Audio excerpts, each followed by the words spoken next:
Oh, I'm sorry, guys. So, yeah, today we got the FOMC Minutes report. We've got the Fed Minutes report going live at 2 p.m. Eastern Standard Time right here. We also have Nvidia earnings, obviously, right after that we're going to cover both of these live stream, the entire thing, the entire earnings call, the entire Minutes report, the entire market reaction. We're going to cover it, so just stick around. All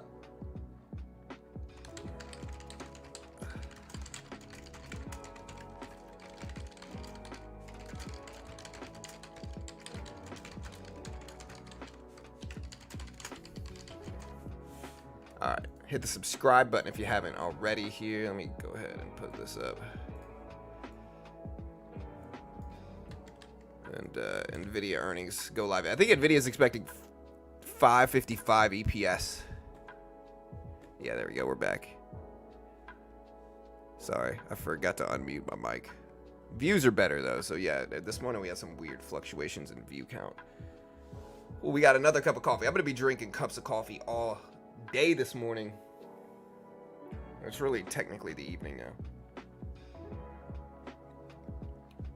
now. I told y'all we'd probably have choppy behavior today, and that's exactly what we got. You can see the SPY choppy, you can see the Q choppy. I told you guys, you know. I told you guys. Especially with like the Minutes report going live pretty soon. Yeah. I think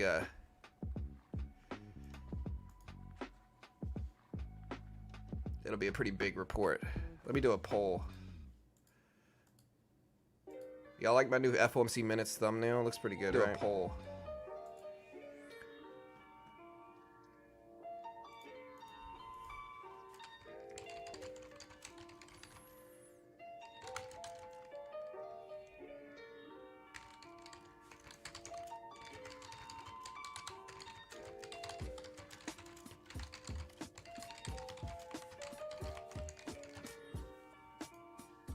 All right, we'll see if the report has a bullish or bearish reaction to this. Yeah, the counter's fixed for sure. We got about 150 people here in 2 minutes, 3 minutes. So yeah, it's definitely fixed now. It was broken this morning. I don't know what was going on. It was weird. It looks like it's back though.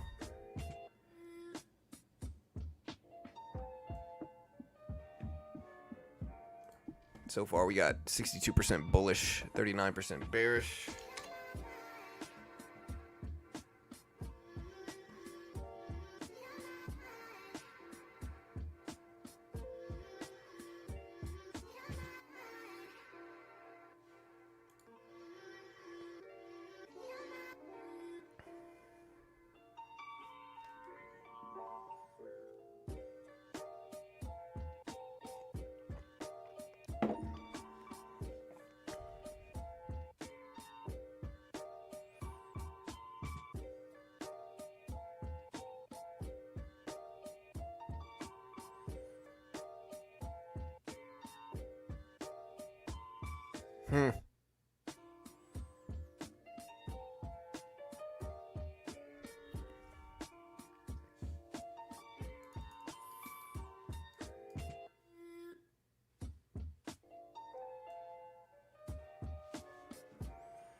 Yeah, dude, the new GPT-4o is crazy good.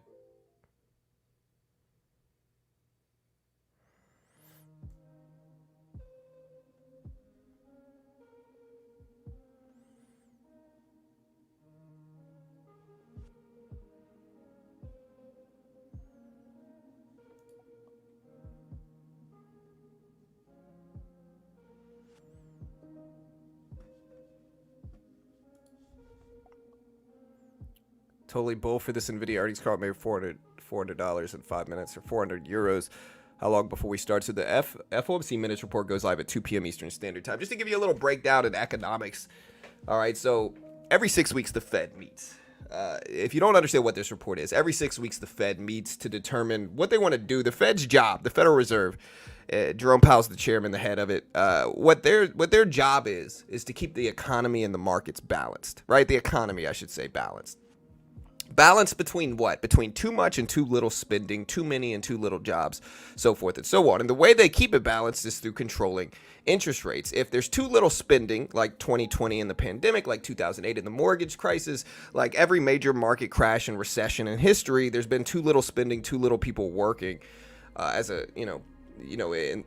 from the recession, right? And so what the Federal Reserve will do is they will try to keep it balanced and sway against really polarized too little spending, really polarized too much spending. And both of those have their own set of consequences that occur from them. Too little spending, we can get recessions and depressions and stuff like that. Too much spending and too strong of a labor market will get too much spending and in turn high inflation. So like an example is in 2020, the Fed stepped in because the pandemic had too little people working and too little people spending. And so the Federal Reserve stepped in and they controlled interest rates. They will lower interest rates if there's too much spending. And the logic behind this is when they bring interest rates down, the first step is just by basic rate cuts, by cutting the short-term interest rates, the federal funds rate that they have control over. Eventually that will trickle into long-term rates. And when interest rates are low, i.e. people are spending less in mortgage payments, less in auto financing, less in lending, interest in general, they have more money to spend on other things. And thus bringing interest rates down allows users and consumers, I should say, to spend more. And thus it stimulates spending. It helps the economy. If the economy is too hot, if there's too much spending going on and inflation has spiked to unreasonable levels, think a couple years ago after the pandemic, the Fed stepped in and they brought interest rates to almost zero. They also sent out stimulus checks, which certainly added more spending and ultimately caused more inflation. And the consequence of that, they also did something called quantitative easing, which is another way to control interest rates. Quantitative easing basically means they come through and they expand their balance sheet by buying up a bunch of bonds. And what this allows banks to do is lower interest rates to consumers. It injects liquidity into those markets and allows banks to lower interest rates to consumers. The consequence, again, of this is more consumer spending. But the problem with that is that after the QE that happened in 2020, after the low interest rates where they were brought down to almost zero, in 2020, short-term interest rates the consequence was inflation. And so the following years after 2020 and the QE and the rate cuts that happened was that we had an influx of spending, not just from that, but also from stimulus checks and other stuff. And so when the Fed sees too much spending going on and high inflation, inflation in the following years spiked to almost 9.5% to 9.1%, I think CPI topped at. The Fed steps in and they play the other side of that. Then they try to bring interest rates up and discourage spending, discourage economic spending. And again, they do the same thing. They raise the federal funds rate. They raise short-term rates because the logic is that if interest rates are high, if people are spending more money in mortgage payments and lending and auto financing, they're going to have less money to spend on other things. And thus, it helps combat inflation. It slows spending down and businesses eventually will, in theory, stop raising prices. It's very difficult to get prices to actually go down once they go up. The best we can do is hope to slow inflation down. That's why the Fed's target is 2% inflation, which means that it's only going to rise 2% on the year. And so with that said, they also can do, again, QT, which is quantitative tightening, which means they stop buying bonds, they stop expanding their balance sheet, and they let their current holdings run off and mature and run off so that again, that forces banks to keep interest rates high to consumers. It takes liquidity away from markets. And so that's what the Federal Reserve does. And every 6 weeks, they make that decision depending on what the economy looks like. So their last decision, they spoke about they spoke about slowing QT down. They didn't talk about stopping QT. They did talk about slowing QT down. But their decisions with quantitative decisions with QT or QE, we're usually going to hear about them after the fact, but it is a dovish thing, meaning maybe interest rates are going to start to drop if they do start slowing QT down. The other question is when the Fed has been pausing interest rates for the last 8-9 months now. Again, they're keeping interest rates high, but they're not cutting them. So they've been what's called pausing interest rates, and that's what they did again in the last FOMC meeting. They paused interest rates. The other big question this year is when are they going to start cutting rates? Of course, if you talk to mortgage people, real estate agents, mortgage brokers, they're going to tell you that we should lower interest rates because it benefits them. Because again, a lot of them are struggling right now because we simply just don't have as many people buying and selling homes anymore because interest rates are so high. It doesn't make any sense. 9%, 8%, 7% interest rates are a big difference between what they were prior to 2020, and we had like 2.5% interest rates then.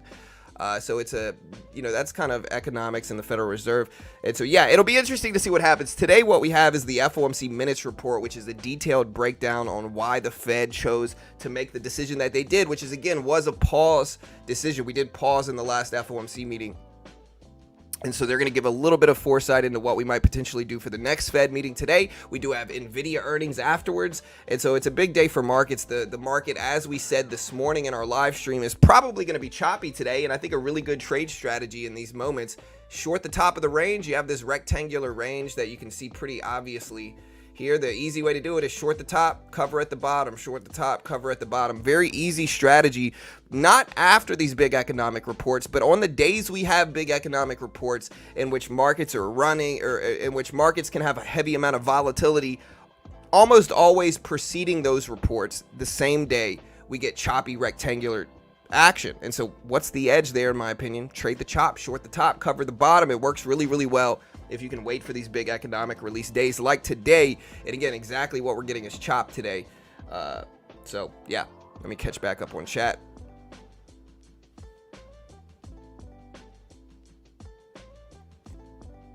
Two p.m. Eastern Standard Time is when the report drops. It's not a meeting, it's a report.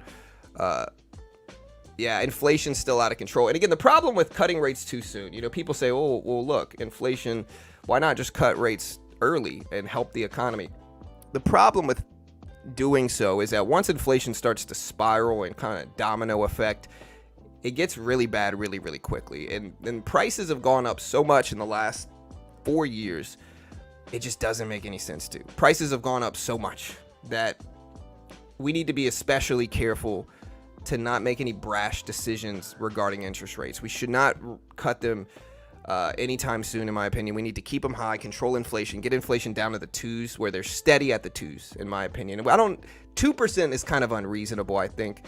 But if we can get it to 2.3, 2.4, 2.5 and keep it there for an extended period of time, I think that is a really optimistic sign. If inflation starts to spike higher and higher, and again, the CPI inflation reports, PCE, will also give you a little bit of an understanding into what's going on.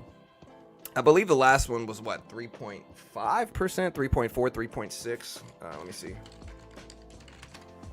Last CPI report was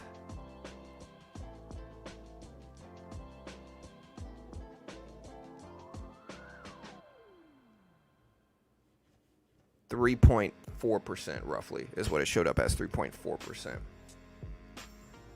was a 0.3% on the month, and a 3.4% increase from the previous year. Technically, it's at 3.36%, but they round up.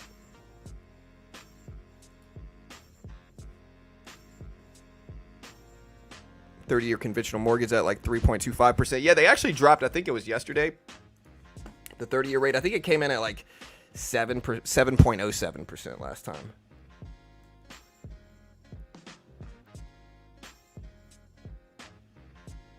Now, we did have a bond auction that just happened. The U.S. is selling $16 billion of 20 years, stopping through 0.2 basis points.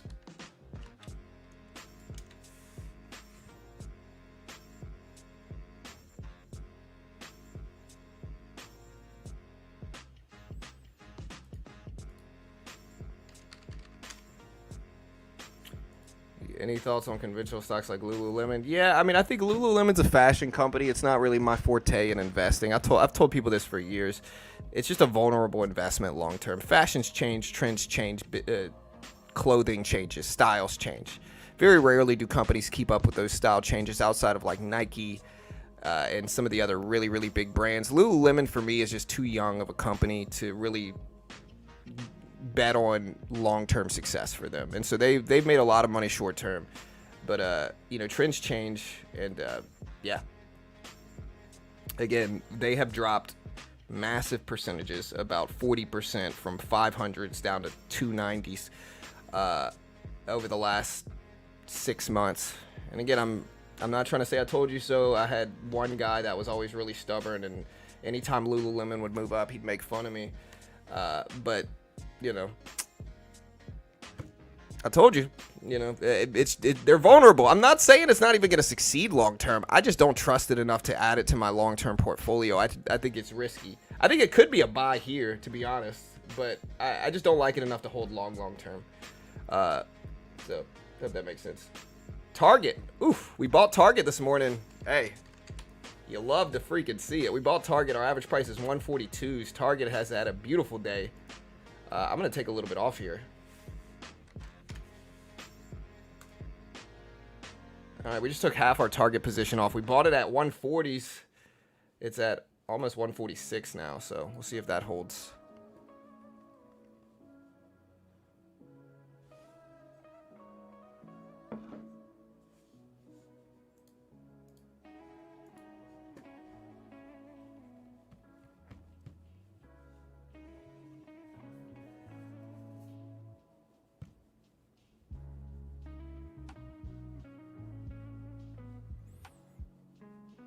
Economy is still hooked too high. Yeah, I mean, that's probably true.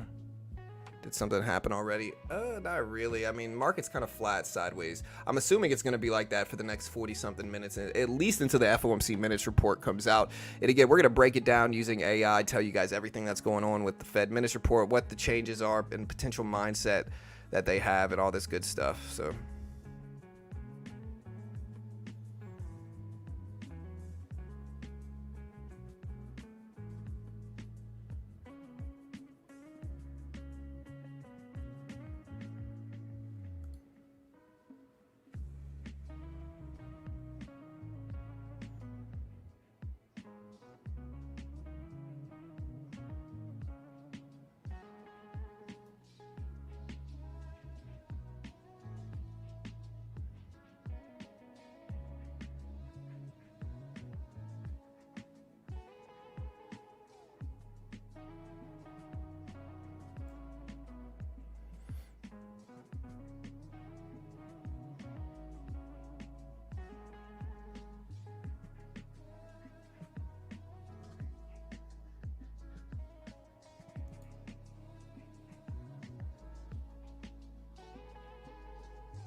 where's the dollar heading according to y'all?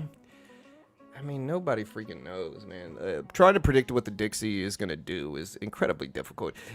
The Dixie usually has an inverse correlation with the markets, with like the equities market. So if the SPY moves up, the dollar index generally is moving down. It's not always the case, though, and it does vary, and it's volatile. Can do anything, really. It can follow the market. It can trend against the market. But in general, it's trending against the market.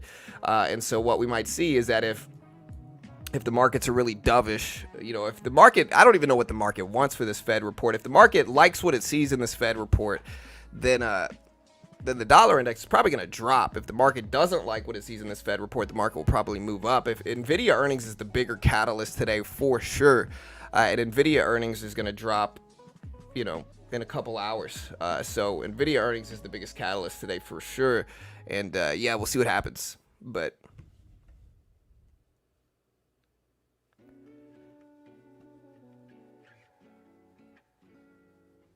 most of the stocks I recently bought are after the dip and are now up big. Thanks, John. Your strategy is working best for me. Honestly, it works, man. I bought Target this morning. Same concept. Dipped down to 130s. Bought it at the low 140s. It's back up to 146. Very easy trades.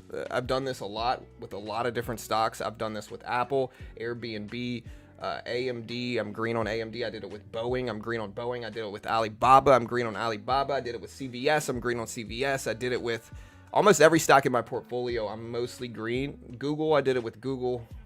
Honeywell, I did it with Honeywell. I'm a little red on HD. That's one of the ones that I actually took a little bit of profit off of this one already. I'm still waiting for my Intel trade to work. I did buy Intel, and I might unload a little bit of this position leading into earnings for Nvidia too, because I still want to hold some of Intel, and I think Intel's down a lot. But I also understand that like Nvidia earnings can massively move Intel with sympathy, so I don't necessarily want to hold. I'm holding like 50 shares of Intel right now, and I'm down like $70. I don't want to lose that much, so I might limit my risk, even if Nvidia earnings go out. And I am in Nvidia as well. I'm in Coca-Cola. I bought Coca-Cola on the dip. That worked. I bought Meta. I recently sold the rest of my Meta trade today. I made money on them. It was a green trade. MGM, same concept. Netflix, same concept. Roblox, I'm green on Roblox, same concept. Snapchat, same thing. I am red on SoundHound. I'm red on SoFi. I'm red on Snowflake. I bought Target again this morning, green on that. Tesla green. Tyson Foods, I'm green. I'm down on Unity, but I'm green on Uber. Or no, I'm flat on Uber. Walgreens, red, but Walmart, I'm green. So yeah, it just works well for me. I can't guarantee it's gonna work well for anybody else, but it works well for me.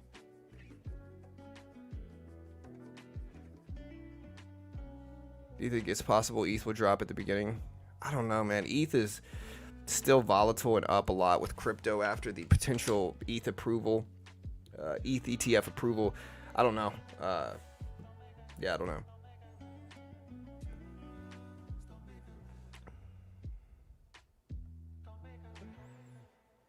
I'm in SoFi. I hope it goes up. I hope Nvidia beats earnings as well.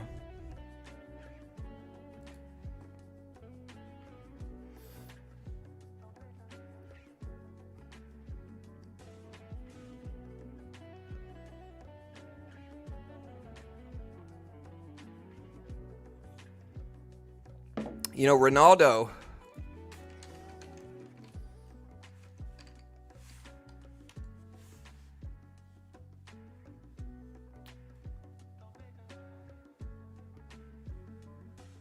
Let me see.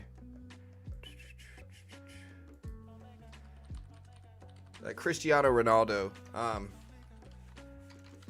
They say he takes. They say he takes like 5. Like, let me read this. They say he takes 5 30-minute naps a day. Like, bro, how? Like, I wish I could control my sleep enough to where I'm like, yo, I'm going to take a 30-minute nap now. No, dude, I'm going to lay there for like 45 minutes. I'm going to get tired. And then after I'm there for 45 minutes to an hour trying to go to sleep, right before I'm actually, like right when I'm actually able to sleep and I'm like, okay, I'm tired enough. I'm going to start closing my eyes. My alarm goes off and I got something else I got to do. How does Ronaldo take 5 30-minute naps a day? Like, if I had to take 5 30-minute naps, I would have to lay there like a lot. I don't understand how he does that, but you know. Yeah, Uberman. I know sleep's important. And I go to sleep early and I sleep well, but my mind says FOMC news will be no reaction. Yeah, I mean, sometimes we get that approval tomorrow. You covering the ETF approval. We'll probably cover it at least a little bit. I think Nvidia will do 26 billion. Yeah, so they are expecting for Nvidia. Nvidia is expecting 24.17 bill in rev. I don't know if they're going to hit it or not. We'll see.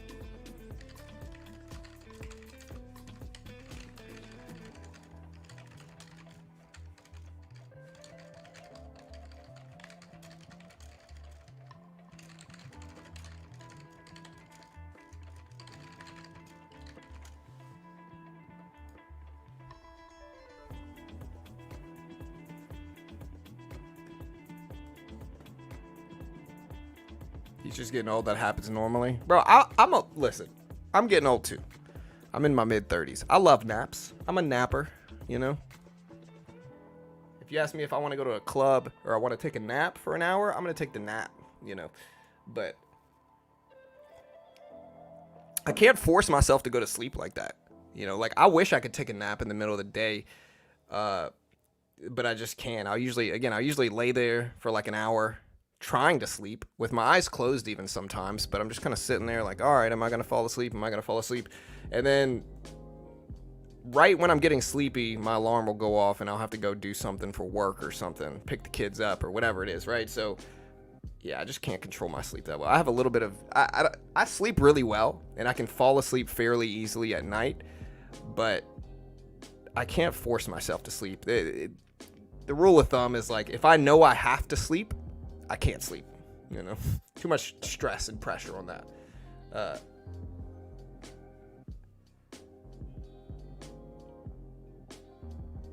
Market reacted already too much. No, the FOMC Minutes report is in 30 minutes. If you ate the same number of meals a day we have in Portugal, you'd be doing the same number of naps. How many meals do y'all eat?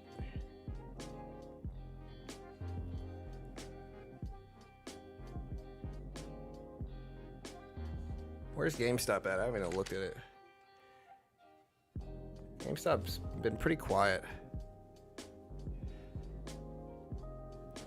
All right, guys. Again, market's so freaking flat, dude. Nvidia earnings are going to be the big thing.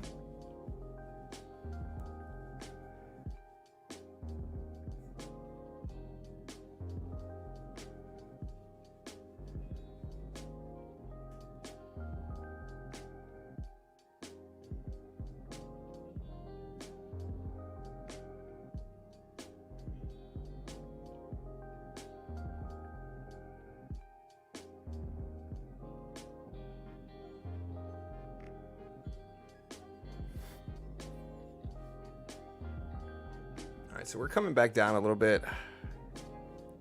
If we have time, if this comes all the way back to the bottom range, I'm going to start buying this up and then try to... I don't want to hold it through the FOMC report, though.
Hello. Hey. Yeah. All right. How much money? What are you buying?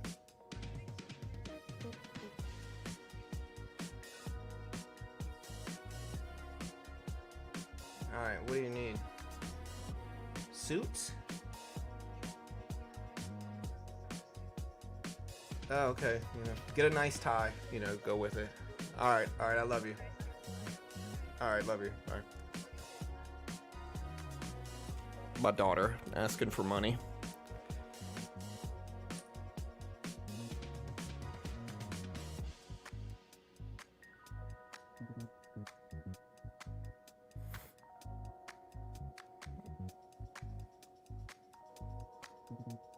All right, guys. GameStop's starting to head back up. Bitcoin's still sitting over 70K. Again, if the SPY gets to the bottom of this range, I will buy this dip leading into the FOMC Minutes report. And again, the FOMC Minutes report drops in about 30 minutes.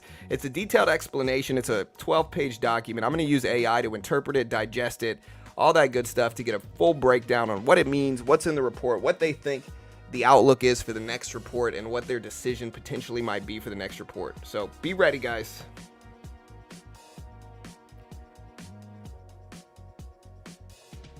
Which is the most expensive child? Oh, my daughter. My daughter's 14. And so, you know, my son might want $30 in like Minecraft money. My daughter's trying to buy freaking My daughter's definitely more expensive. Not even close.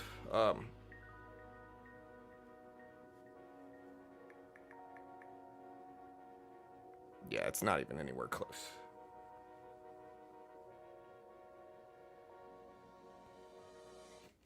Although my son was pestering me to buy him a laptop yesterday.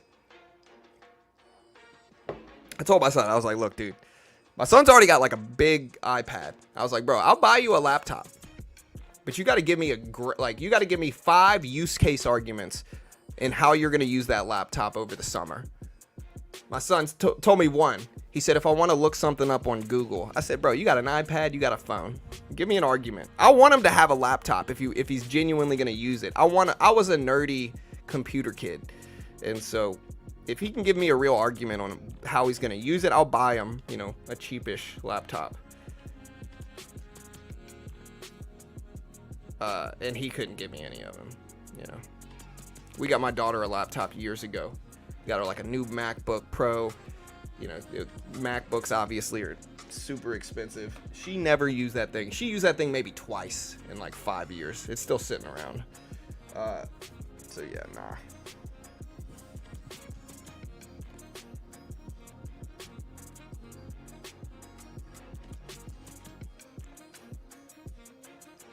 Oh, we got to do a recap for the FOMC. Yeah, so the last meeting, again, there were a couple big things that happened during the last meeting. Number one, the decision was just a simple pause. The Federal Reserve is pausing short-term interest rates, which means they're leaving them unchanged. They're not raising them, which would signal a more nervous, a more hawkish, a more contractive monetary policy Fed.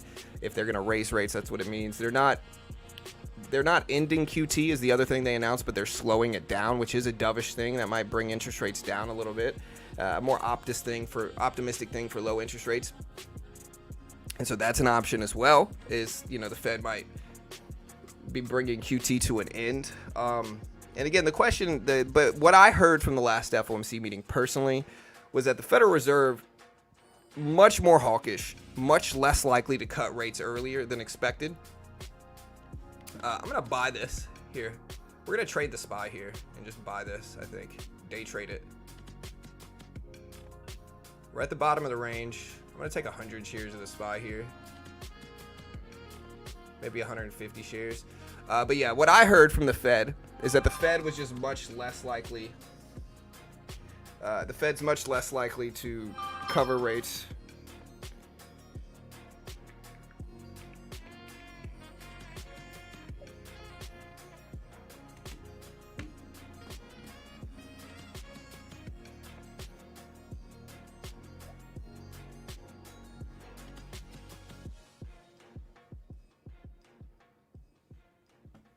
Yeah, dude, I grew up, like, when I was a kid, I remember I had such a crappy computer. Like, it was a PC. And I really wanted to play Battlefield 1942. And so I went to Walmart and I bought the game and I went home and I tried to install it on my computer. And my computer just was not about to handle it. This was like one of the first early multiplayer games online. This is when I was like my son's age. I don't know how old I was, but yeah, I remember I tried to install it. I tried installing that game so much. I remember it would even like install. The game would install and like get ready to play, and then I would launch a game, and it was like a big multiplayer game. I would launch a game, and then my computer would just bug out and crash. All right, we just bought 300 shares of the SPY here. Again, I want to buy the bottom of this range and try to play. This is my actual TOS account. But yeah, my computer is just never about to handle it.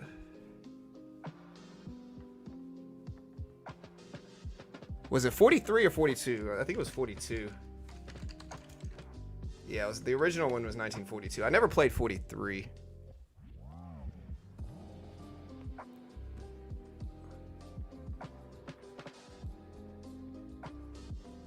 All right, again, we bought the dip. I'm looking for choppiness. We got about 24 minutes to hold this little trade here in stocks. So again, we'll see what happens. We'll see what everything looks like.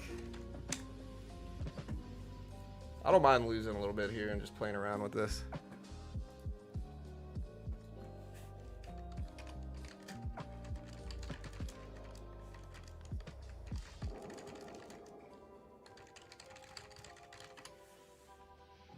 Oh no, I'm looking at it. Man, this thing's dipping down. See, we chopped all the way up into it, so I just got unlucky here. I still think the strategy works.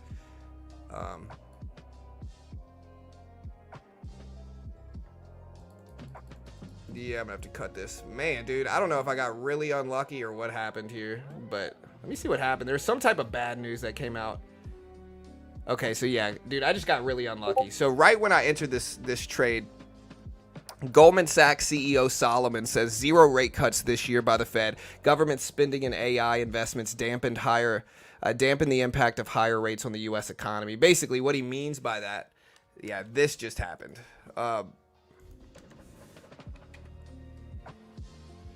This just happened.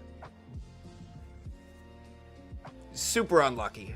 But it's all right. It happened like right when I entered the trade too.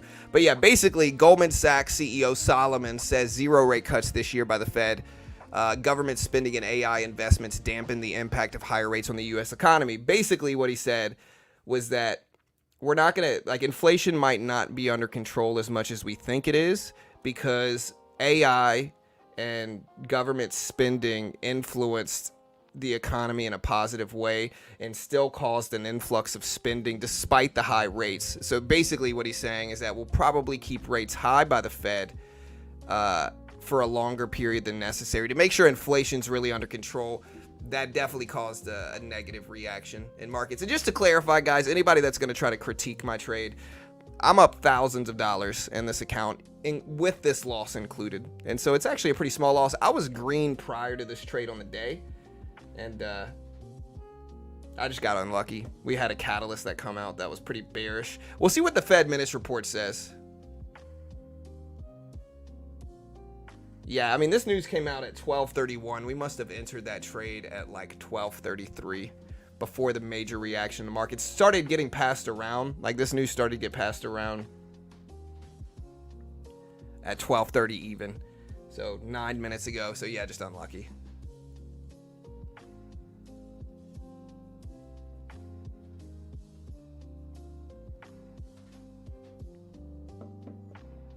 Yeah, I mean, we might bounce, but again, my idea was to ride the chop, and this news event. We still have so much stuff that's going on today that it might not matter much. I still think we're gonna get choppiness. I think a big reaction to the FOMC Minutes report might be flat, choppy behavior. And so I think most of the market is really waiting on Nvidia earnings right now. I think Nvidia earnings are going to be that thing that's really going to cause volatility in markets. And I think the market might behave in a choppy way leading up to it. There's just too much risk. Like, listen, this account's got about $100,000 in it right now, about 100K. I've probably got 400,000 in buying power, almost $500,000 in buying power on this account. So $170 loss, it really is pretty small. The market just kind of turned and I got unlucky there. But I like the trade idea. I just got to be careful to watch for catalysts. I think probability wise, I made money. I made about the same amount of money on my funded account as well. But I think probability wise, it's going to work most of the time. I just have to watch for catalysts before I get in it. And when I see a catalyst, I got to unload as fast as I can. It's just not worth it to hold through those things. But yeah, a surprise cut. No, I mean, number one, we're not going to get any rate decisions today. Today is the FOMC Minutes report, so it's a breakdown on the last Fed meeting. It's a reaction to the last Fed meeting. So we're not going to get any rate decisions today by the Fed. It's going to be purely just the Minutes report. The Minutes report might move markets, Ali. It sometimes does. It's a big report that it's a big economic report. It's not as big as the FOMC meeting. It's not as big as Nvidia earnings, but yeah. Is that my trash guy?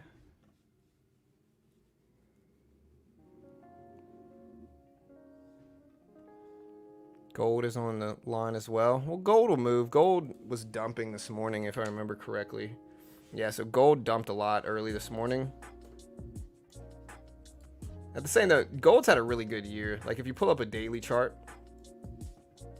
people get so bearish so fast, but like if you put up a daily chart, here's a daily chart. So this is the entire year for gold right here.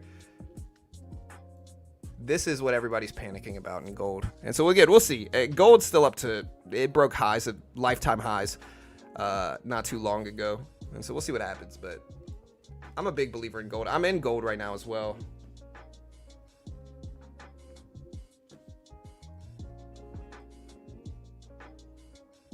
Yeah, I don't think we're going to. I think the Fed tries to be balanced. And I think if we cut rates too early, the Fed is going to shock people. And that's not a balanced behavior. So I don't think we're going to cut rates. But, you know, who knows, man. Anything can happen. Looking at the probabilities here.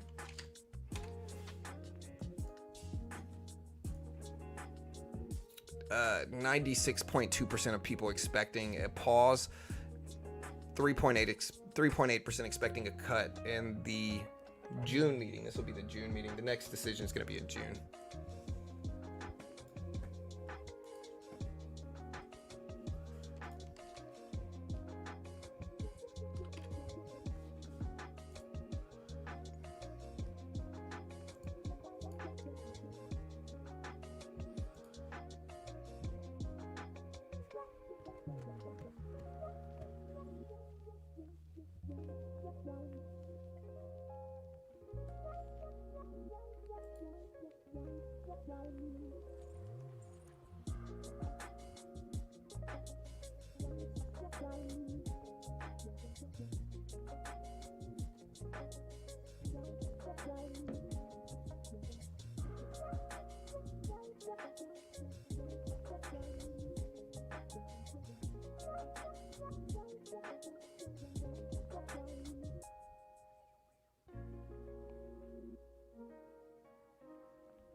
All right, so again, the SPY and markets are breaking down even more. That's what I'm saying. Once we break this range, I can't trade the choppy trend anymore. I have to just kind of wait.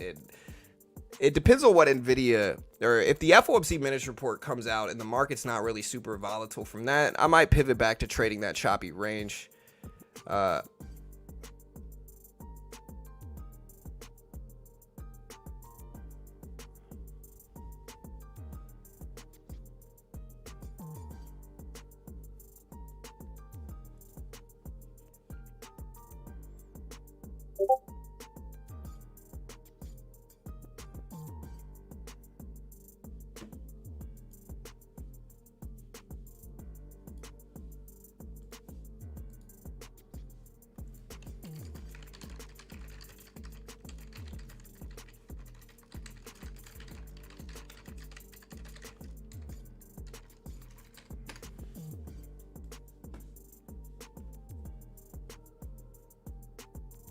The Fed's decisions being politically swayed.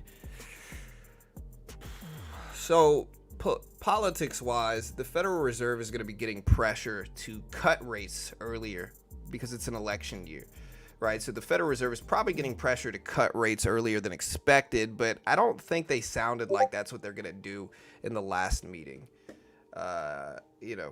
I don't think they're going to do that anytime soon. I think it's going to be best if we decide to cut rates in like September, you know.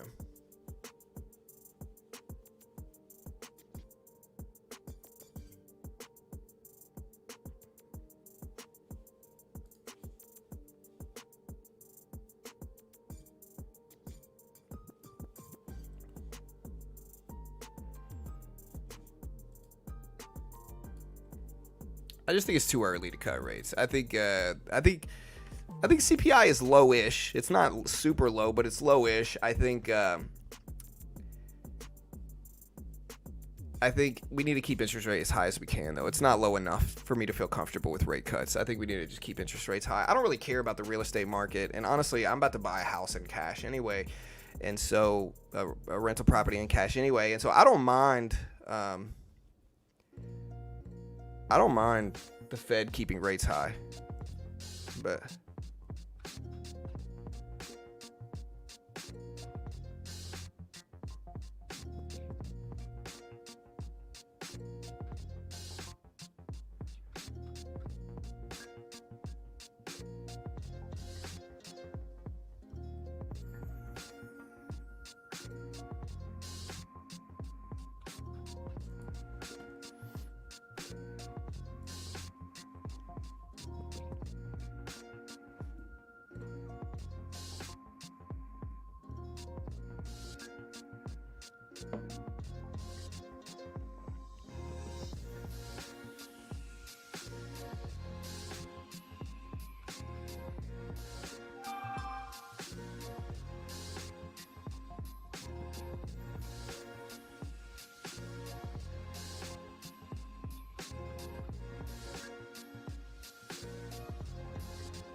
bro, like, look, I'm reading some of this crazy alcohol. I'm seeing, who is this? Is it Jeff Bosky? Yeah, I'm looking at Jeff Bosky, the poker player.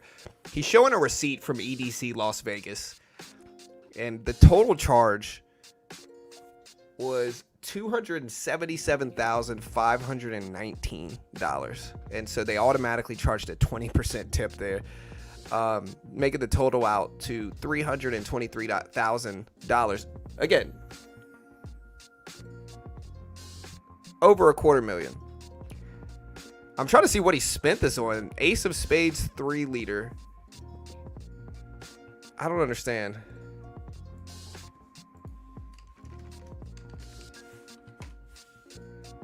Like, how can you spend this much money on alcohol? Like, maybe the only way I'm spending that much money on alcohol is if I'm freaking Bill Gates. You know, if I'm freaking Jeff Bezos, I'm going to spend that much money on alcohol. You know, even if you're rich, it's just dumb. Like, why? It's just a waste of money. Okay, get banned.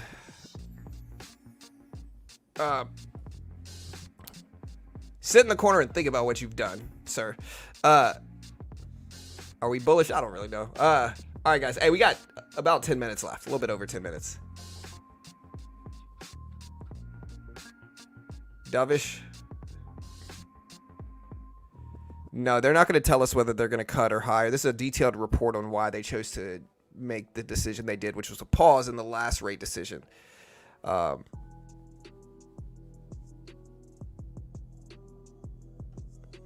spend that in the strip bar? Nah, dude, I'm not. You don't spend a lot of money on cheap things, you know. That's about the easiest way I could put it. Things in the strip club are cheap. You don't spend a lot. You don't get expensive at a cheap place. Anyways. All right, guys. Market's trying to consolidate. You can see it trying to consolidate here. You got all these down wicks. Let's see if it holds. Why real property over real estate investment trust? I mean, okay. So how much does a real estate investment trust? I have a little bit diversified in them, but what's the average REIT will pay out?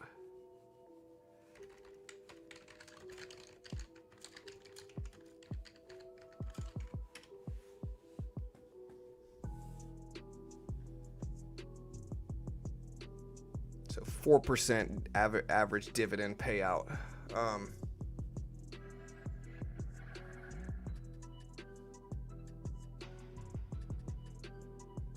I don't know, man. I think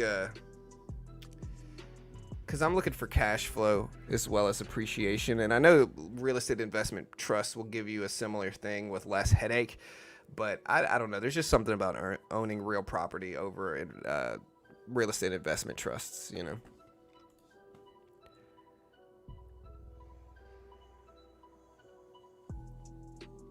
There's no Fed speech. It's just a report that drops, chat. There's no Fed speech. It's just a report.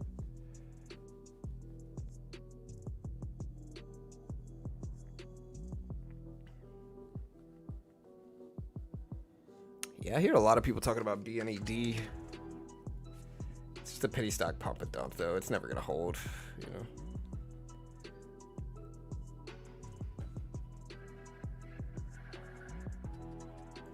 Like, I want cash flow. The benefit of owning real estate and rental properties is very simple.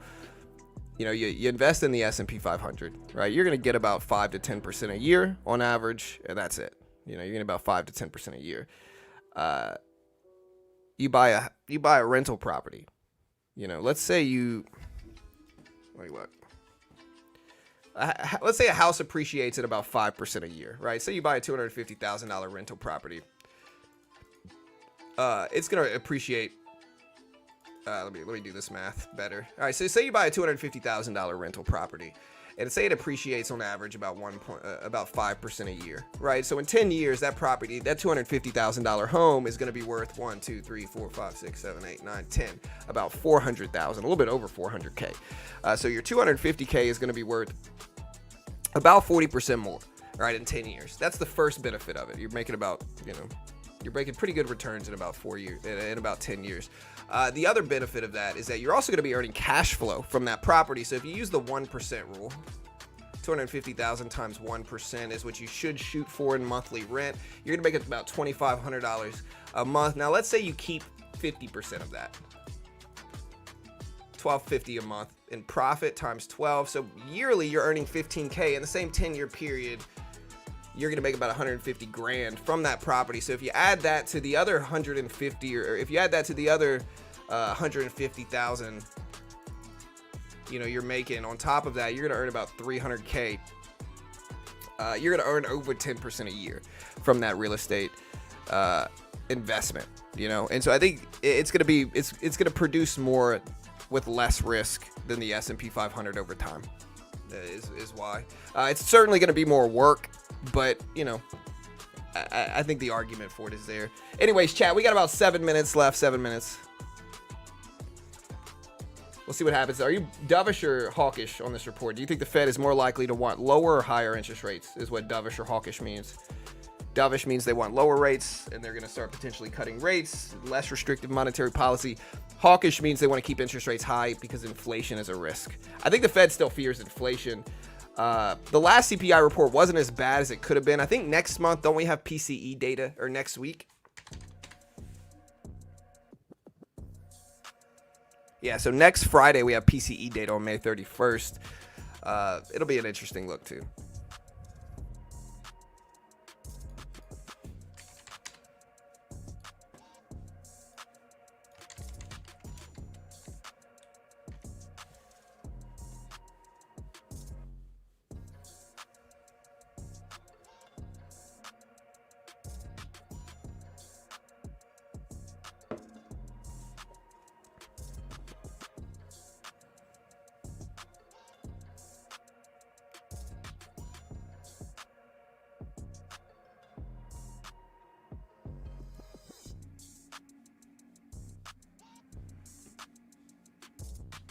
So NASDAQ formed a little bear flag. It's starting to test these lows. We got about 5 minutes left, chat.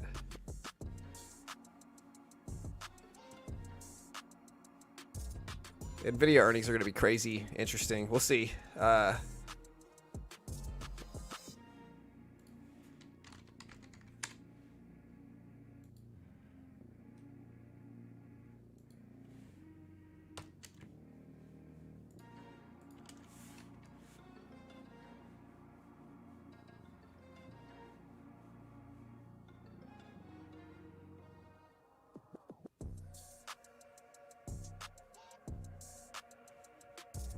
Are you pumping crypto? I think you are. Please stop pumping Jasmine or whatever it is. I'm not really playing anything. I might attack choppy behavior if this doesn't cause any crazy volatility or anything like that. All right, guys, we got 4 minutes. Let me do a timer. I forgot to do a timer. My bad, guys. My fault. To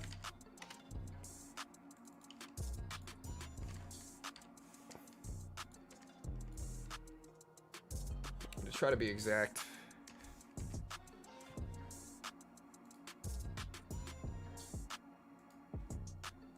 All right, guys, the FOMC Minutes report goes live in about 3.5 minutes. 3.5 minutes.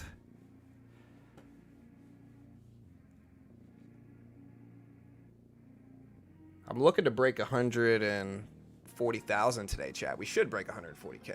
I think we can, too.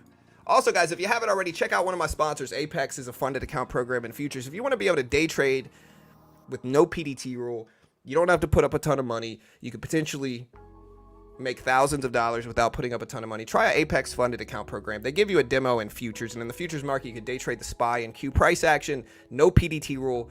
Patterns are very similar to blue chip stocks. You can't trade blue chips directly, but you can trade the SPY and Q, which is index funds made up of you can't trade the SPY and Q, but you can trade the S&P and the NASDAQ, which is what the SPY and Q track. No PDT rule. Apex is one of the most legit funded programs. They give you a demo first, and they test your skill with a demo. They have packages from $25K in funding all the way to $300K. For the time being, up until noon tomorrow, you can get the $250K challenge for $18 roughly after tax, only $18. And so if you pass that test, you get funded $250K with a 90% split. And so if you take that and you make 20K, you get to keep 18,000 of that, which is 90%. They get to keep 2 since they're funding you that money. Great way to learn how to day trade. Again, they've paid out over 100 million. If you want to check them out, you can use my coupon code BT, which will get you the max discount at all times. BT Beginner Trading will get you the max discount at all times. We got 2 minutes, chat, 2 minutes. Understand CFTC 4.41 hypothetical or simulated performance have limitations. Use coupon code BT, will get you the max discount. Thanks, guys. Anyways, we got 2 minutes, chat, 2 minutes.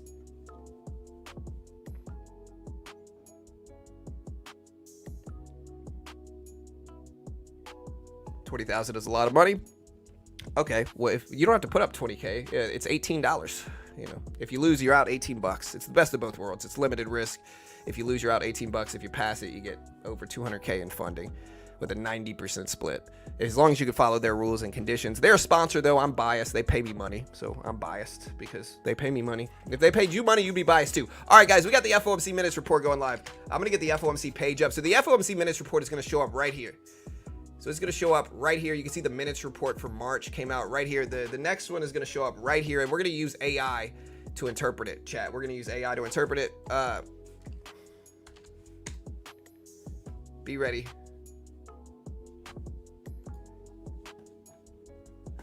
Less than a minute, chat. Less than a minute. Again, we're going to use AI to break it all down in a really easy to understand way. What's the maximum word count? So should I go with a 500 word summary? Yeah, there we go. I go with the URL and just text the whole thing.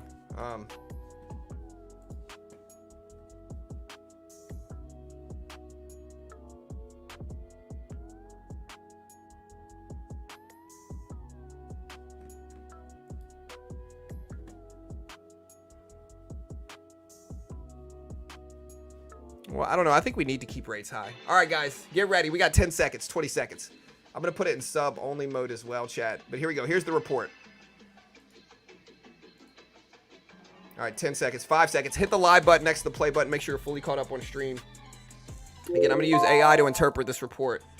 And it goes live right now. Let's watch for volatility. There's the market. The report is out. Again, it's not a press conference. It's a recap of the last Fed meeting. It's a reaction to the last Fed meeting. We're waiting for this report to drop. Waiting. Markets haven't really moved that much.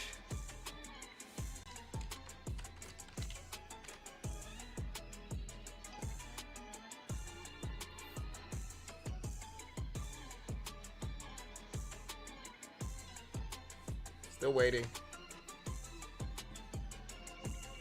All right, so I think the report is out. See, again, we're watching it, guys. We're refreshing it. It's just not showing up yet. It'll show up right here on the right side. We're going to both sides here, waiting for it to refresh. Let's check another page here. Market hasn't really moved.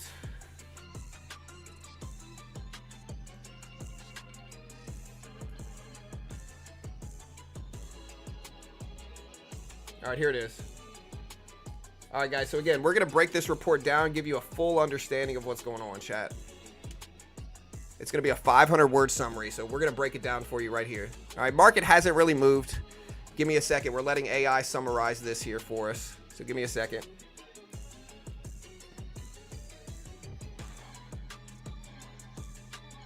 Yeah, it's out. Again, we're using AI to summarize it right now, so bear with me. It's right here. The minutes for each regularly scheduled meeting. Oh, wait, sorry. I used the wrong link. All right.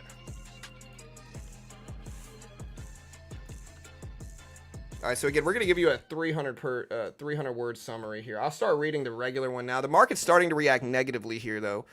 But we're reading this right here for you. The manager turned to a review of developments in financial markets. Domestic data releases over the intermeeting period pointed to inflation being more persistent than previously expected and a generally resilient economy. Policy expectations shifted materially in response. The policy rate path derived from future prices implied fewer than 225 basis point rate cuts by year end. The modal path based on options prices was quite flat, suggesting at most one rate cut in 2024. And so again, most people were expecting at most one rate cut this year. That's the big thing that I think this shows us, is that the Fed is only expected to maybe cut rates once this year.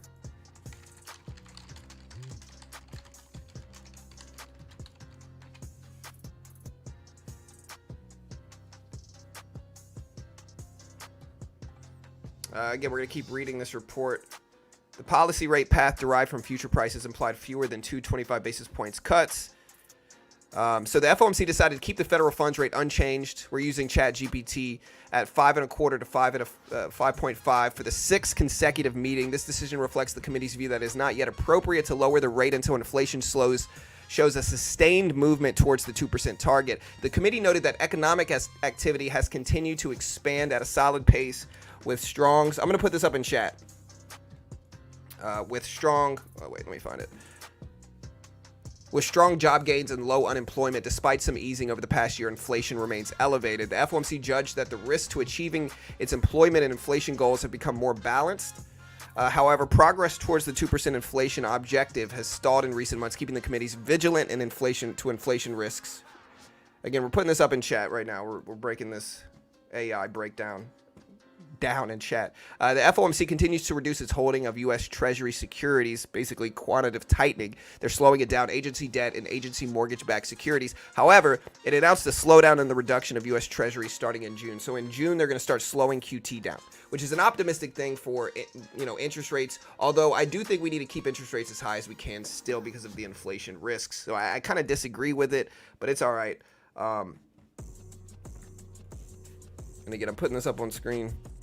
Moving forward, any adjustments to the federal funds rate will depend on incoming data and evaluating economic outlook. The FOMC emphasizes commitment to monitoring a wide range of information, including labor market conditions, inflation pressures, inflation expectations, and financial and international developments.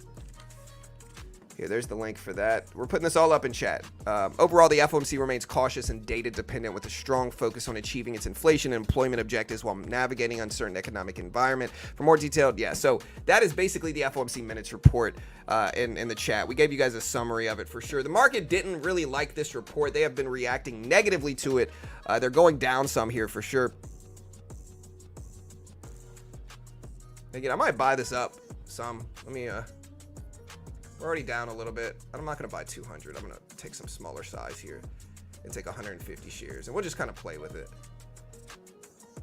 See if we get a rebound. Nvidia earnings are today, chat. So remember, we do have Nvidia earnings. All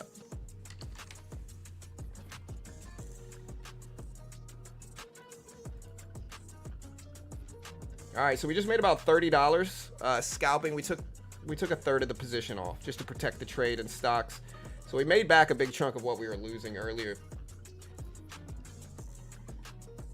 We're up a little bit more.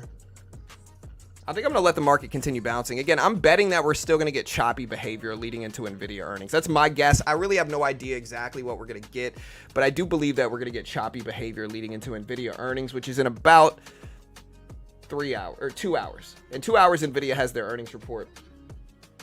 And so stick around. I do believe we're going to get choppy behavior leading into it. We're going to stream the entire thing live, so stick around. I'll give you the link to this report as well. But again, we used AI to interpret it. I'm going to go through it again. All right. So the FOMC decided to keep the Fed's fund rate paused for the sixth consecutive meeting. It reflects the committee's view that it's not yet appropriate to lower rates until inflation slows. Committee noted economic activity has continued to expand at a solid pace. Strong jobs, unemployment being low.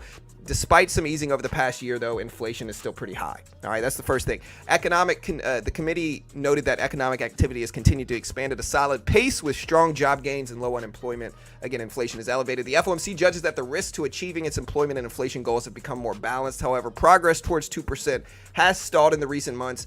So the committee is kind of worried about inflation in that regard because of it. I'm going to take a little bit off of that SPY trade again. So we're kind of scalping out of the SPY trade. The FOMC continues to reduce its holding of treasuries with QT. It's starting to slow that down, though. However, again, it's starting in June. They're going to start slowing their quantitative tightening down. If you don't know what QT is, so the Fed expands their balance sheet if they're really trying to bring interest rates down. So they'll expand their balance sheet. They'll buy up a bunch of bonds, inject liquidity into that, and ultimately allow banks to lower interest rates to consumers. And they do that when the economy is at risk for a recession and depression.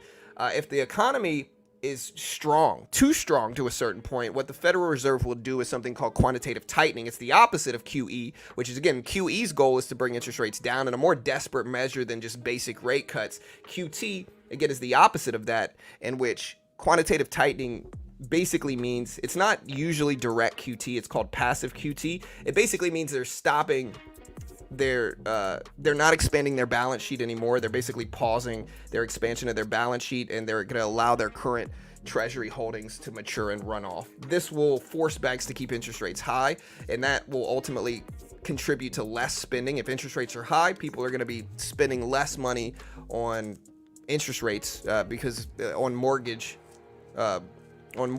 and auto financing, and so they're going to spend less money because rates are going to be high. And so if inflation's a problem, they try to discourage spending through keeping interest rates high, aside from just a basic rate hike, which again, QE and QT is a little bit more desperate of a measure, if that makes sense.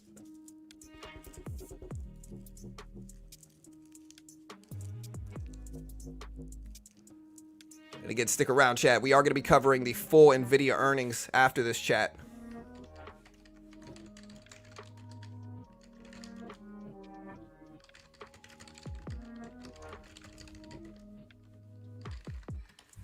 Stick around. So yeah, full Nvidia earnings are going to be streamed live here soon. So just be ready.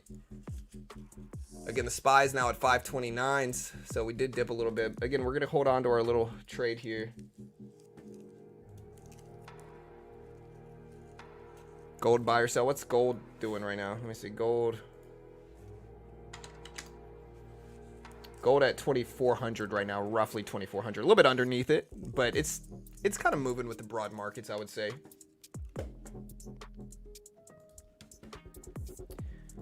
Again, so in the FOMC Minutes report, participants assessed it's going to take longer than previously anticipated to gain greater confidence in inflation moving to 2%.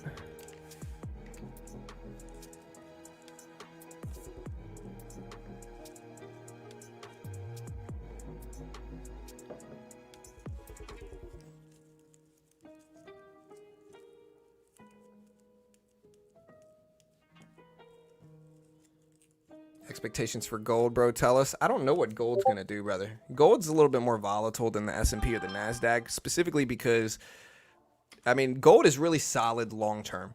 Like, long-term, gold's a pretty good inflation hedge. Like, if you want to hedge against inflation and you got decades, gold might be the thing. Short-term, though, it's incredibly volatile. Sometimes it dips for years and then rips super heavy, short-term. So yeah, asking me what gold's gonna do, I have no freaking idea, brother. And again, I'm being honest. You can ask somebody else and they're gonna pretend like they know. Nobody freaking knows what gold's gonna do. I'm just being honest. No idea. No idea. Nvidia earnings are gonna have a bigger impact versus all this stuff. And again, that's why I believe that we're gonna get choppy behavior leading into it. I think we're gonna get choppiness. And again, stick around. I'm gonna be covering the entire Nvidia earnings report that goes live at the closing bell, as well as the entire earnings call will be streamed live right here, as always, chat. So again, stick around. We're going to be covering the entire Nvidia report right here. So stick around. It'll be fun, man.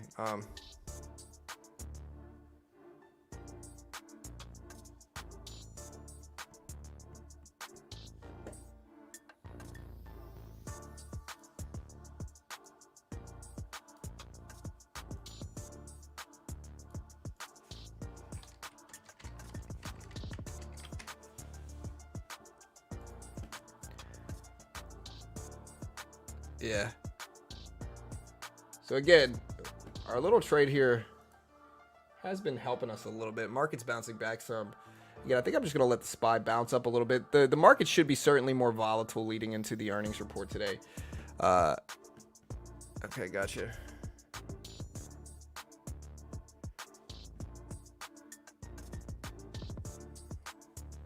Maybe put...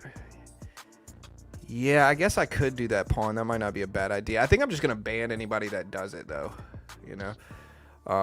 because I think restricting the words buy and sell on a trading stream might be counterproductive to what we want, We might have some spam. I'll just have to watch it heavy. But that's a good idea. I'll think about it. That might not be a bad idea.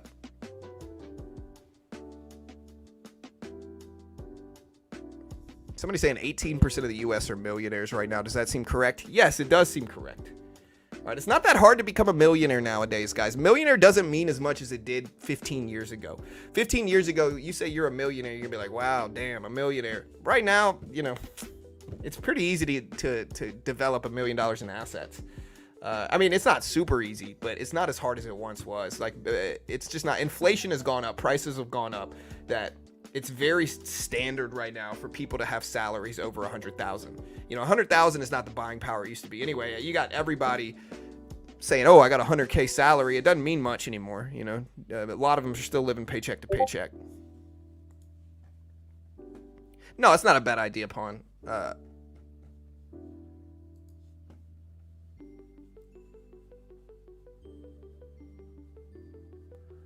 What causes Starbucks rip? Starbucks was down a lot. A lot of people talked about buying the dip. So some people should have made some money on it. I'm trying to see when I pivoted to the Nvidia stream last time. Let me start this up.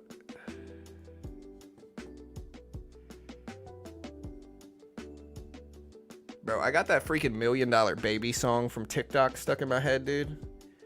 It's honestly pretty good. I can't even knock it. I really can't. Okay.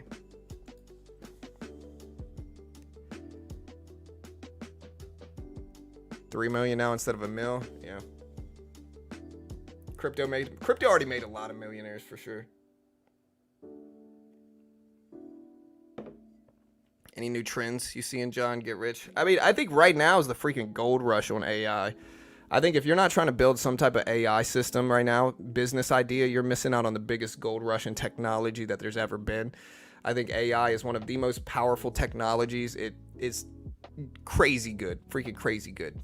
You know, with ChatGPT, guys, I literally just had to paste in here the link to the FOMC Minutes report. I didn't even have to paste the text. I sent the link of the FOMC Minutes report to ChatGPT and I said, summarize this in 300 words. And it spit that out in about 10 seconds. It spit out a full 300-word summary detailing exactly what happened in the FOMC Minutes report. That's powerful. Just the URL, that's powerful. Render crypto. Render's a dope crypto for sure.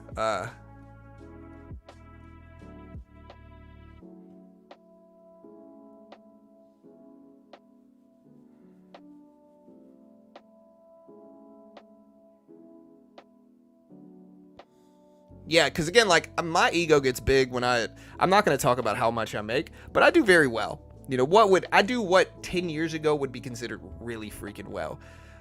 Now it's like I'm comfortable for sure, but it's certainly not getting me to the point that I like. It's hard to explain. I don't want to seem braggy because I'm really not bragging. I'm basically saying I don't make as much as, you know, it seems. I make very good money though, and so it's kind of one of those situations where $1 million is not as much as it used to be. It's just not. Inflation has gone up so much. Prices are high. Groceries are high. Food is freaking expensive. McDonald's prices over the past 10 years have appreciated 140%. You know, fast food prices in general have almost all, except for I think Chick-fil-A, have appreciated well over 100% on average. Almost all fast food companies in the world, their prices have gone up. And so, yeah, it's hard to feel comfortable in that environment, regardless of how much you make, unless you got like 20 million sitting aside. 20 million, you're good for life no matter what, even with inflation, as long as you invest it right. But yeah. And with all that said, right,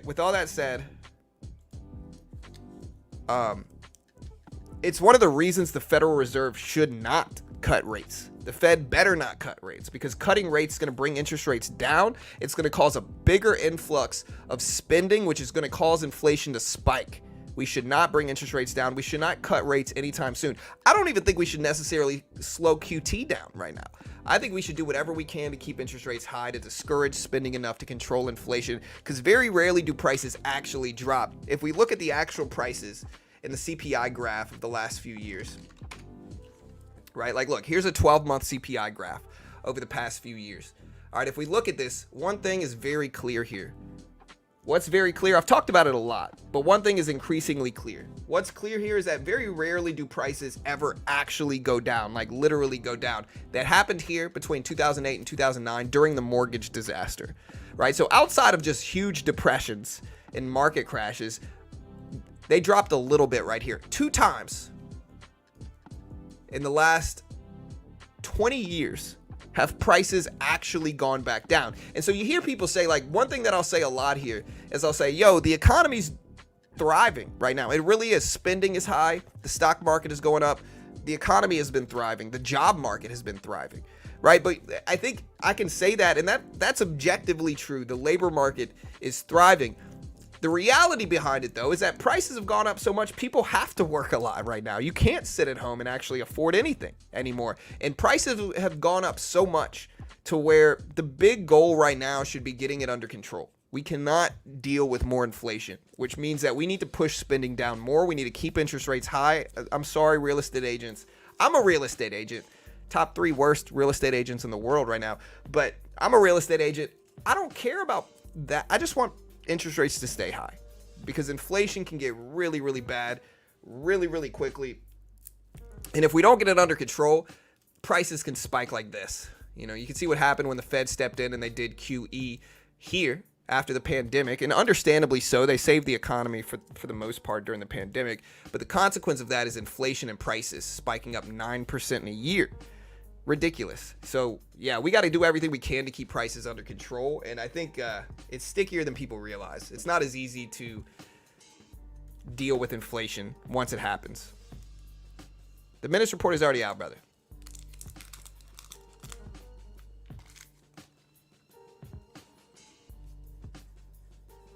Normal interest rates were between 5 and 6%. 100% true, but the problem is that we were conditioned to not accept that anymore. Like, we've been conditioned to a certain extent to only accept rates under 4%.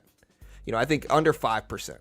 And so essentially what I'm saying is that the mortgage market and home buyers have gotten used to those low rates.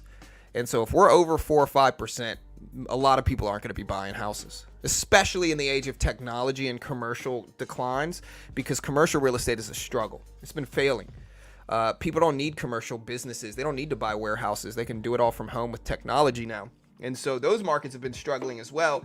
And, you know, people aren't going to buy as much homes if it's under 5%, unless it's under 5%, you know? And so I think, yeah.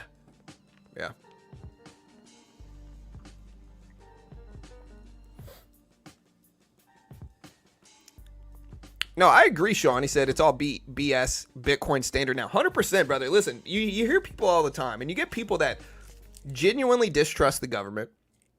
You get people that complain about inflation, right? But when you bring up cryptocurrencies, blockchain technology, and Bitcoin, they're like, oh, it's a scam. It's like, oh, it's a scam. It's just the best performing asset in history. You know, the whole point of that is to get around this crazy inflation. It's a hedge against inflation. It's been one of historically the best inflation hedges of all time is Bitcoin. And it serves a purpose. You hear people say, oh, it's just made up money. Is PayPal made up money? Or a lot of these stocks are not made up money. You know, it doesn't have utility. Bitcoin, regardless of red tape, regardless of laws, allows you to send money anywhere in the world easily. You know, and that's a powerful technology that's useful. And again, it's one of the best performing assets in history. It's got a finite amount of coins that can ultimately be mined. And so over time, it's going to be more and more scarce, thus making it appreciate. I like the technology. I think it's good. But I also understand those who are skeptical of it.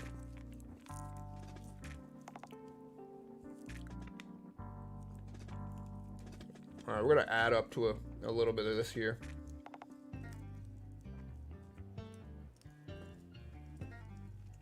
All right, chat. We still got 3,000 people here. Again, Nvidia earnings drop in about in about an hour and a half.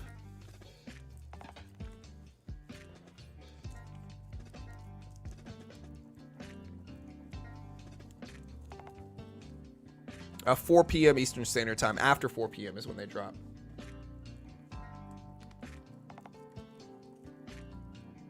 All right, I'm going to buy one more 25 share position. And again, I'm only taking this risk because I'm up thousands on the year. And so I can buy 100 plus shares of the SPY and not really worry about it if I lose. Still be very green on the year.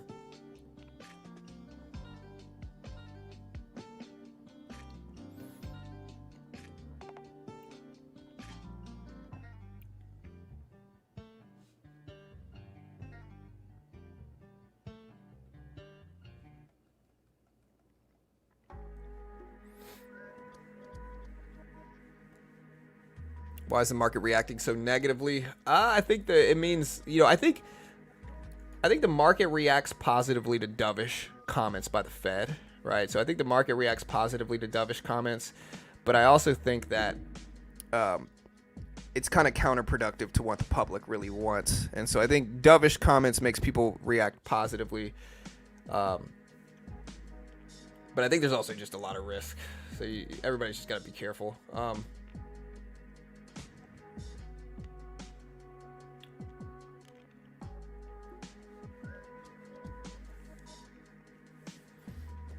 Again, if you haven't already, guys, check out my sponsor, Apex. If you want to day trade with me, you can see I'm day trading the SPY. I can day trade essentially the same thing in futures, and there's no PDT rule. Here's the E-mini S&P futures contract. Again, it's the same price action. You'll notice it looks exactly the same. There's no PDT on this right side in futures. I can day trade short, buy market, sell market. No PDT rule in futures. And again, it's a great way to learn how to day trade with limited risk is these funded account programs. Again, they're a sponsor of mine. They pay me money. I'm biased in their favor because they pay me money, but it's just a great way to learn. The base one is a 25K challenge. Right now, for the time being, up until tomorrow, you can get the 250K challenge for $18 roughly after tax. They're going to give you a 250K demo, and if you can make, I think it's $15,000 in profit without losing $6,500, I believe. So a 2-to-1 ratio roughly. A little bit better than a 2-to-1 ratio, but roughly a 2-to-1 ratio. If you could do that, they fund you 250K with a 90% split. And the best part is that if you lose, you owe them nothing. You're only out $18 for the first month is what you pay for it.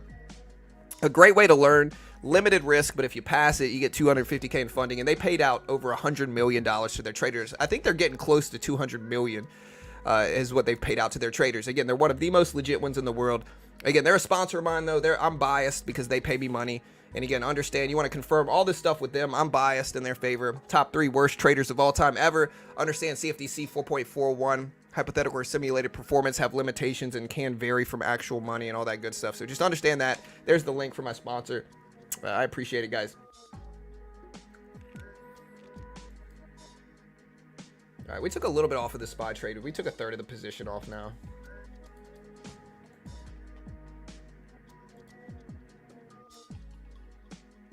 Top 3 most biased ever. Yeah, definitely top 3 most biased ever. All right, guys.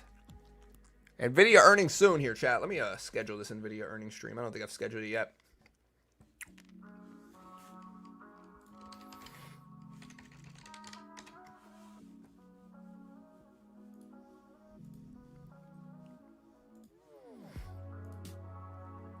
Man, the last Nvidia earnings chat was our largest stream of all time. The largest stream we've ever done was the last Nvidia earnings. And again, we're going to start streaming right now for Nvidia. So let's head over there. It really was our largest stream we've ever done. We had 14,000 people watching, basically, right around 14K. So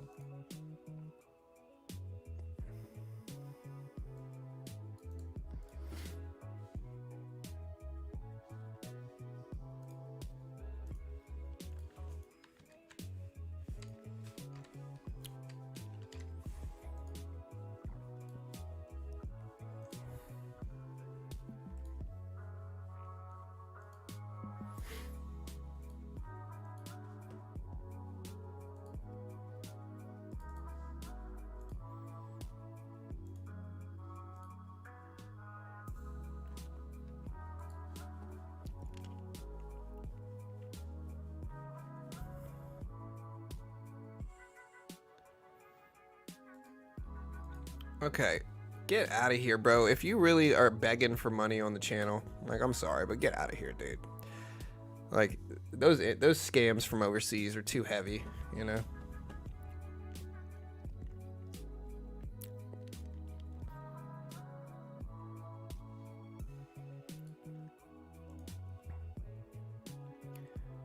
Yeah, dude, gas, you've said buy like 20 times. You're also making up stuff. I don't know what you're doing, but hey, good day to you, sir.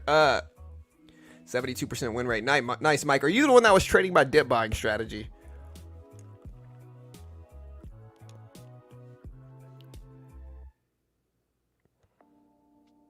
Earning reports coming out at 4 p.m. Eastern Standard Time, 4 p.m. So stick around, guys. Again, we're getting ready to stream that now.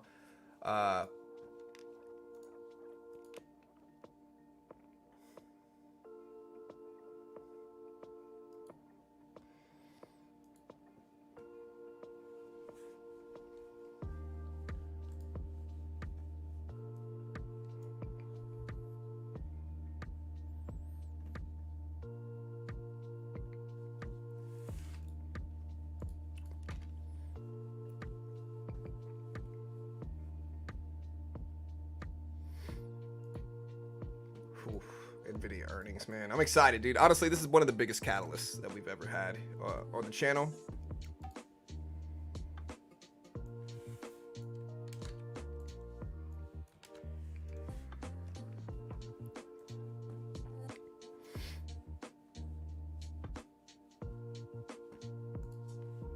AI's got so good too. Market's actually cracking lows here. Good thing we took some of that position off.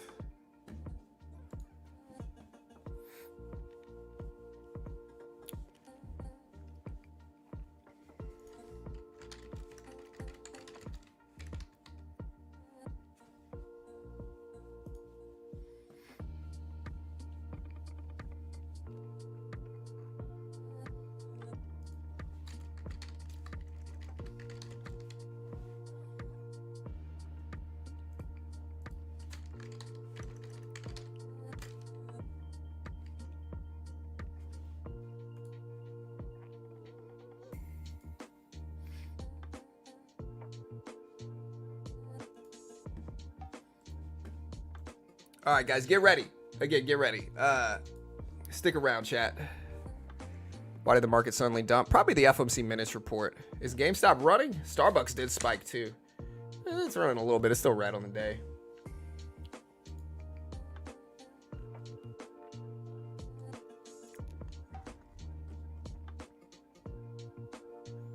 Yeah, all good, Mike. Yeah, do what you got to do with it, brother. I think it makes sense, though, right? Like, the dip buying strategy works for me, at least. It's worked amazingly well for me. I can't guarantee it's going to work for anybody else. Nobody can, you know. But it's worked ridiculously well for me. So, yeah, I mean, good luck with it, brother. I hope you kill it. I hope you make some money, dude.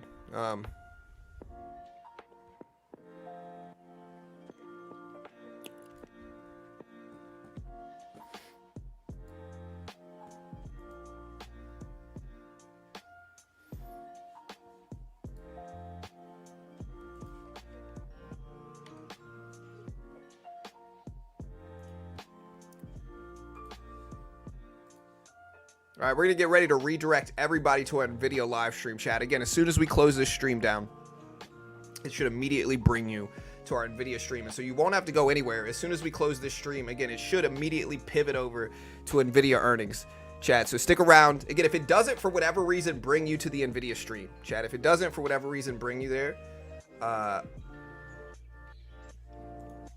me find it. Yeah, if it doesn't, let me check one more time, make sure it works. Yeah, if it doesn't, for whatever reason, bring you to the Nvidia stream. Here's the link. All right, so here's the Nvidia earnings stream link. It should automatically bring you there, though, to be honest, chat. Here's the link for the Nvidia earnings report. Again, I'm not abandoning you. We're going to start up our Nvidia earnings stream as well. It's BT. My code for Apex is BTDs. It's BT, beginner trading. 2 letters, BT. Again, I'm not abandoning you. We're going to start our Nvidia stream right now, basically. And so stick around. Again, we're going to close this stream and start the Nvidia stream so we can cover both in a different live stream, if that makes sense. So yeah, stick around. I'm just trying to make sure redirect is working.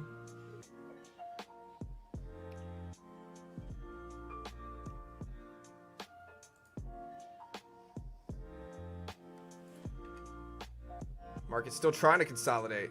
Okay, so yeah, it's going to redirect us to Nvidia streams right now, chat. So again, we're going to start that stream up and close this stream. So I'll see you guys over there. Again, you won't have to go anywhere. If it doesn't bring you there for whatever reason, go to this link right here.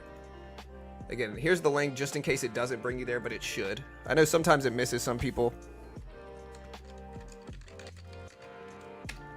There's the link right there.